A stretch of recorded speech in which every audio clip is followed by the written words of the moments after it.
Magandang araw Pilipinas, magandang araw sa buong mundo. Samahan niyo po kami sa loob ng isa't kalating oras ng showbiz news sa Pilipinas. Mga showbiz news na trending at pinag-uusapan. Lahat pwedeng pag-usapan, no limits. Ito po si Mildred Baco. At ito naman po si Rabel Placente. Welcome sa Showbiz Unlimited! Hi friend! Naka-vlog ka na naman! Naka-vlog ka syempre. syempre. Kaya sa vlog talaga, no? Vlog ang hair, vlog Hindi, ang ano. kasi pag black, di ba nakakaya? Black is beautiful sabi. Oo, black is beautiful.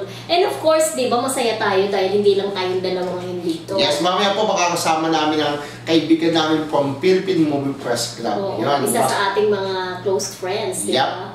Kasama namin sa lahat ng racket. Di ba? Kaya hindi dito. Kaya lang wala siya kahapon, di ba? Kulang ng isa. At nakakatawa, meron dalawang nag-iiwasan. Hindi nila alam sila pa rin magkakasama. Hanggang ganun na lang. Wala no further explanation. Oo, pero Ika syempre, diba? introduce na natin ang ating special Para guest. tuloy-tuloy. Kasi ito marami po itong balita.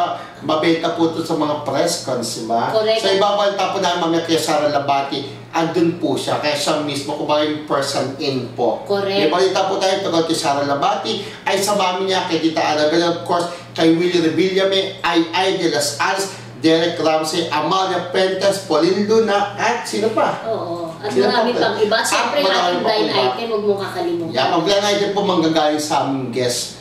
Of course, si Ellen Adarna, di ba, na nagsalita na rin, di ba? Kaya Ellen Adarna, nung nakaraan si Gwen Garcia.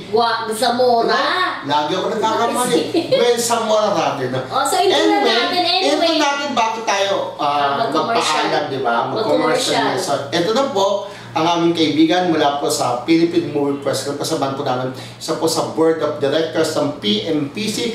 Ang columnist po, ang dami niya, sabihin mo isa-isa. Hataw, Toro, X-Files, Police Files, Bulgar, PSR, di ba? Philippine Showbiz Republic. Ito po, kasawan po namin sa Philippine Showbiz Republic. Meron ding meron siya nagsasabi sa patiyan. Marami din PNPR, ABS, TV5, GMA7, di ba? Kaya nakabili ng kondo. So masasabi natin, kay Willie Revillame, di ba? pagdating sa showbiz talagang authority ito. O, di ba? So na po, without further ado, ang aming kaibigan, gaya po ng sabi ni Mildred, isa po sa closest person, walang iba kundi si Roldan Prias Castro. Hi friend! Kompleto Hello friend! Hi Mildred! Hi Romel! Magandang araw sa lahat! Magandang buhay! Magandang buhay, siyempre At ang intro namin, ang haba. Magpapakain ka kada yung hinulog ako sa'yo. Alam mo na, nag-taxi pa ako papunta doon sa pagulugan. Alam mo na. Ano lang, hindi pwede Anyway, ayun po, no? So, babalik tayo. Ayan. So, babalik po ang Showbiz Unlimited!